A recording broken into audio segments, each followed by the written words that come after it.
자, 이 정말 말만 들어도 참 좋은 표현이 아닐까 이런 생각이 들고요. 그리고 누구나 되기를 원하지만 사실 이제 이 부자라는 게 조금 막연한 말인 것 같기도 하고 조금 쉽게 나아가지 못한다 이런 측면이 분명하게 있을 것 같아요. 그러면서도 각자 본인만이 생각하는 부자는 분명히 있을 것 같은데, 자, 오늘은 여기에 대한 우리의 좀 궁금증을 풀어보는 시간, 그리고 어떻게 좀 행동을 구체적으로 좀 해나갈 수 있을까, 그런 것들을 이야기해 보도록 하겠습니다. 자, 오늘 어떻게 하면 부자가 될 수 있을까라는 제목으로 한번 진행을 해 볼 거고요. 그러면 사실 이제 어떻게 하면 부자가 될 수 있을까라고 이야기를 나눴을 때 우리가 가장 먼저 해야 되는 게 무엇이겠느냐. 바로 이제 누가 부자라는 거죠. 누가 부자라는 것인가. 자, 이 부자라는 기준이 참 모호하고 그리고 감정적인 또 표현이 될 수밖에 없는 거예요. 뭐 주관적이라고도 많이 이야기를 하죠. 그래서 사람마다 이 부자를 말하는 기준이 완전히 달라지는 건데, 우리는 또 대부분이 이 TK에 살고 있다라는 측면에서 누가 이제 이 TK 안에서 부자라고 할 수 있겠는가, 특히 대구 안에서 부자라고 할 수 있겠는가. 자, 거기에 대한 얘기를 한번 해보면 좋을 것 같습니다.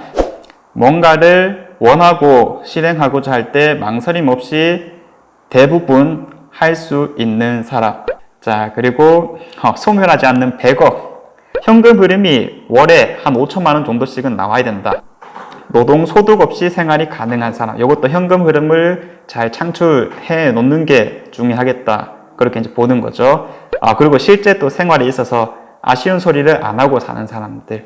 돈 걱정을 안 하는 사람. 상당히 다양하게 나오네요. 이미 부자라고 말씀하시는 분도 있고요.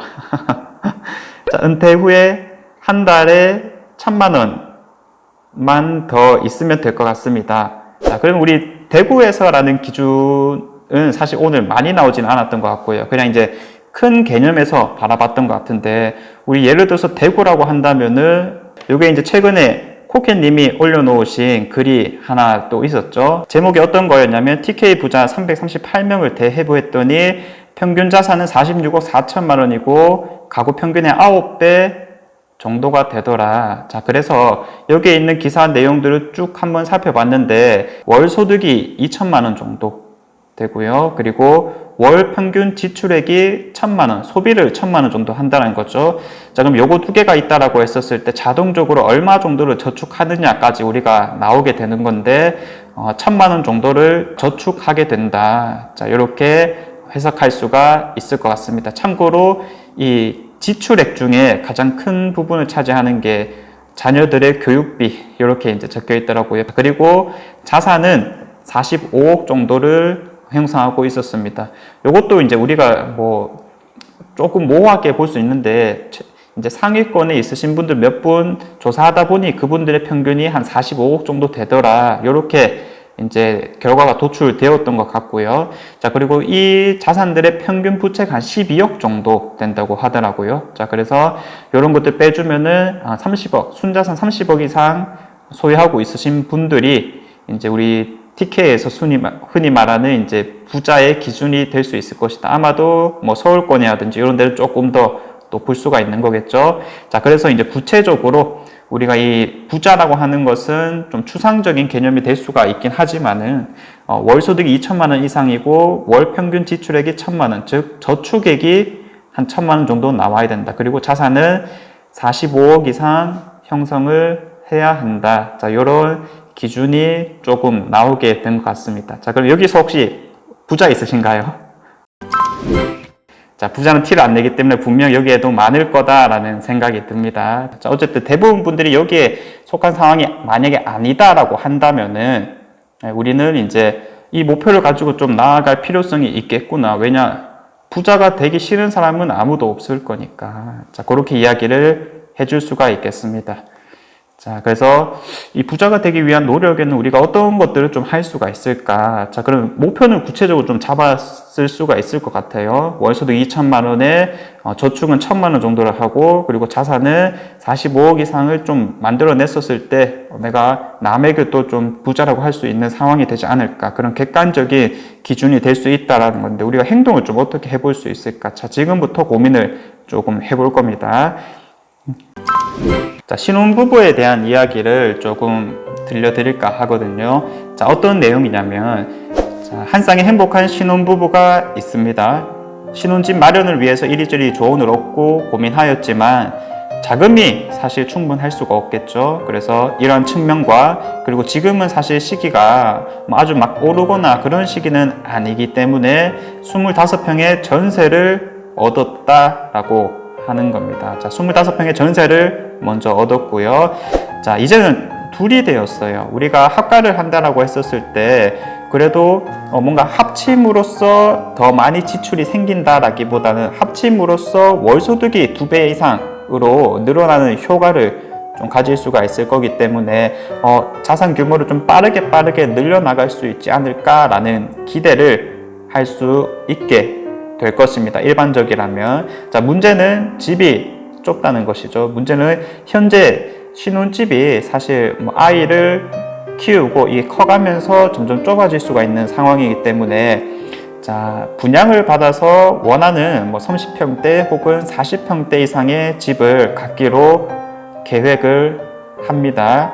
자, 이게 두 번째 상황이고요. 자, 그 다음에 이러한 계획을 우리가 실천하기 위해서 맞벌이를 하며 직장 생활에 전념을 하겠죠. 아무래도. 자, 전념을 하다 보면 자연스럽게 승진도 될 거고요. 혹은 실적이 좋아져서 수입이 늘기 시작할 건데, 그러면서 보통 자연스럽게 겪는 현상이 우리가 지출도 함께 늘어나기 시작했다라고 하는 겁니다.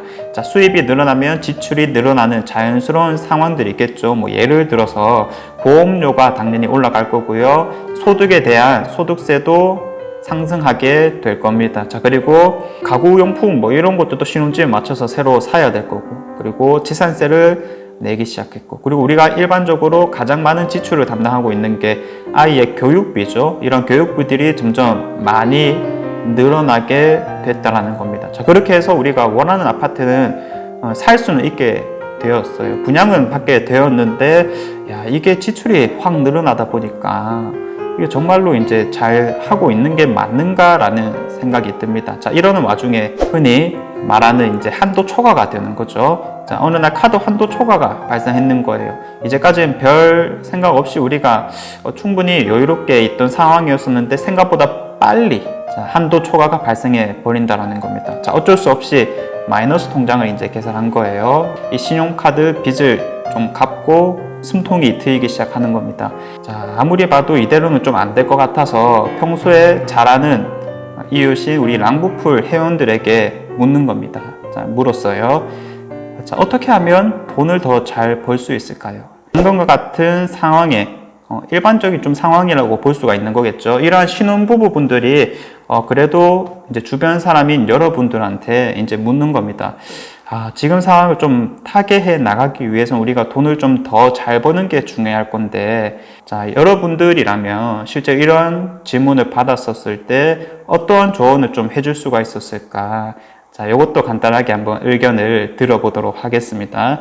자, 잘 버는 것보다 아껴 쓰는 것이 중요하다. 자, 재테크 서적 10권 정도 읽고 마인드 세팅을 먼저 좀 해라. 전혀 예상치 못한 답변이네요. 잘 모르는 상태에서 하는 행동들은 좀 문제가 분명히 있을 수가 있으니 우리가 방향성을 먼저 잡아놓을 필요가 있다라는 측면에서 이 좋은 책들이 많잖아요. 그래서 이 좋은 책들을 먼저 좀 읽고 같이 토의를 한 다음에 방향성을 설정해라. 자, 이렇게도 답변이 하나 나왔네요. 좋습니다. 자, 그리고 투잡을 띄워라. 깔고 앉은 자가는 NO. 자, 그리고 식비가 제일 많이 들기 때문에 식비를 좀 아끼는 게 좋을 것 같다. 파이프라인을 만들도록 애쓴다. 사교육비에 쏟아부지 않는다. 부자들과 가까이 지낸다. 월급쟁이가 부자가 되려면 투자도 병행해라. 재테크 공부에 투자해라. 랑랑님 동영상을 보고 많이 배워라. 훌륭합니다. 자, 투자책을 100권 정도 읽어라. 어쨌든 다양한 표현들이 많이 나오고 있습니다. 자, 그러면 오늘은 저는 여기에 대한 답변을 어떻게 좀 드리고 싶느냐. 요거에 대해서는 제가 이제 최근에 또 이제 좋게 읽었던 책을 통해서 한번 답변을 드려볼까라고 합니다. 자, 이분 누군지 잘 아시죠? 자, 아마도 아시는 분은 아실 거다라고 생각이 드는데, 바로 이제 부자 아빠, 가난한 아빠를 쓰신 로버트 기요사키. 자, 이분이 실제 이런 상황에서 어떠한 답변을 주느냐 우리가 같이 한번 보면 도움이 많이 될 것 같습니다. 자, 돈을 많이 번다고 해서 문제가 해결되는 것이 절대 아니다. 사실 질문부터가 조금 잘못되었다라고 이야기를 합니다. 이 상황을 타개하기 위해서 우리가 어떻게 하면 돈을 더 많이 벌 수 있을까요? 라고 묻지만은 그 질문 자체는 사실 옳은 것이 아니고 오히려 돈을 많이 버는 것이 상황을 악화시킬 수도 있겠다. 이런 표현들을 쓰기도 합니다. 돈을 많이 버는 것은 좋은 건데 왜 상황을 악화시킬 수도 있겠다라고 얘기를 하는 거지? 라고 본다면은, 자, 단순히 버는 돈은 현금 흐름 패턴을 가속화할 뿐이다 라고 답변을 좀 했습니다. 만일 여러분들의 패턴이 가진 돈을 모두 소비하는 것이라면, 이런 패턴 때문에 고민을 하고 있는 것이라면 현금의 증가는 바로 이제 소비의 증가로 이어질 가능성이 높기 때문에 그 문제를 해결해 주지 않을 것이다 라고 답변을 하는 겁니다. 그래서 여러 가지 것들이 조금 병행이 되어줘야 된다라고 하는 건데, 사실 여기에 대한 답변들이 몇 개 있긴 했지만은 그중 한 개만 이제 우리가 대표적으로 한번 이야기를 해 보도록 하겠습니다. 자, 돈 버는 방법을 찾는 것이 아니라 바로 돈을 관리하는 방법을 찾아라. 자, 요거에 해답으로 나오고 있습니다. 자, 버는 게 중요한 게 아니라 현재 우리가 벌고 있는 돈에 대한 관리 방법이 가장 중요하다. 자, 그래서 이 첫 번째로서는 바로 자산과 부채를 명확하게 구분하여라 라고 이야기를 하고 있거든요. 자, 자산과 부채, 과연 이런 것들은 무엇일까? 여러분들도 자산과 부채라고 하면 당연히 아는 표현들이 있을 거예요. 예를 들어서 자산이라고 하면 내가 소유하고 있는 어떤 유형의 것들 혹은 무형의 것들, 자, 요렇게 우리가 이야기를 한번 해줄 수가 있을 거고요. 부채라고 하면은 뭐 쉽게 생각하면 빚, 요렇게 많이들 인식을 하고 있죠.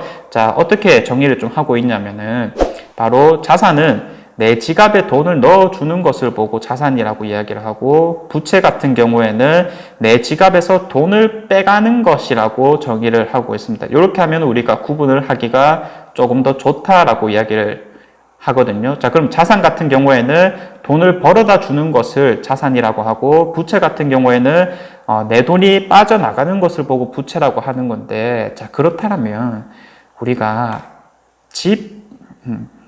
내 집은 어떻게 인식해야 될까? 자, 내 집은 자산인가요? 부채인가요?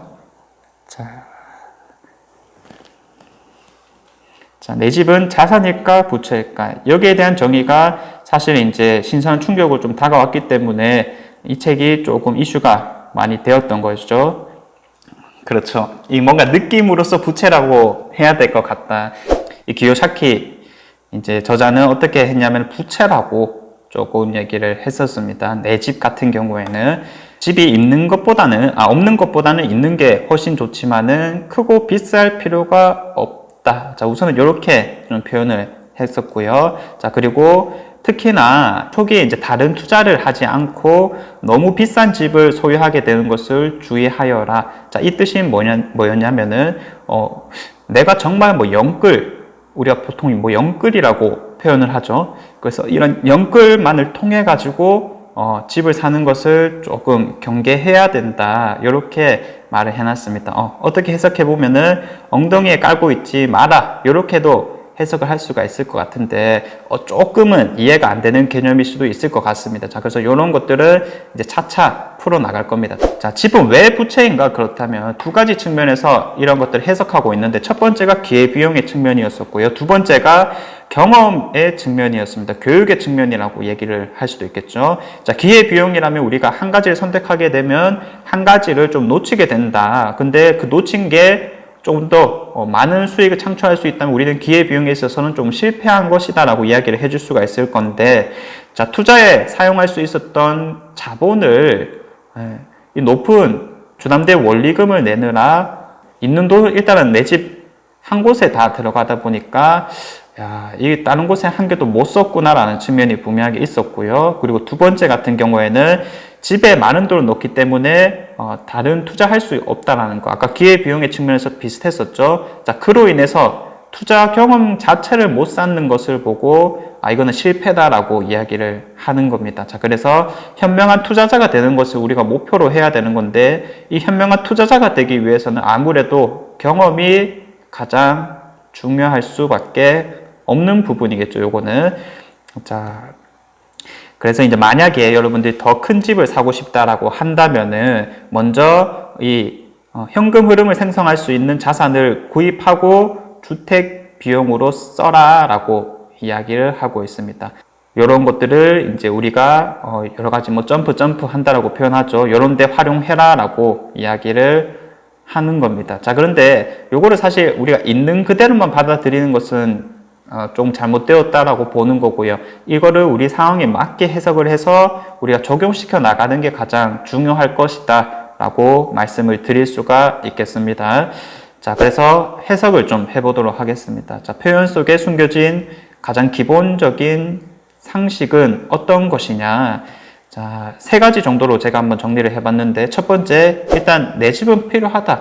책에서도 일단은 집은 필요하다는 것은 인정을 하고 있습니다. 대신에 이러한 것들이 과할 필요가 전혀 없다라고 얘기를 하는 거고요. 두 번째, 투자 경험을 쌓아야 된다. 왜냐? 현명한 투자자가 되는 것이 중요하기 때문에. 자, 그래서 우리가 너무 과하게 깔고 앉아 있다 보면은 현명한 투자자가 되지 못한다는 측면이 분명하게 있었었죠. 자, 그리고 현금 흐름 창출 가능한 자산을 만들어라.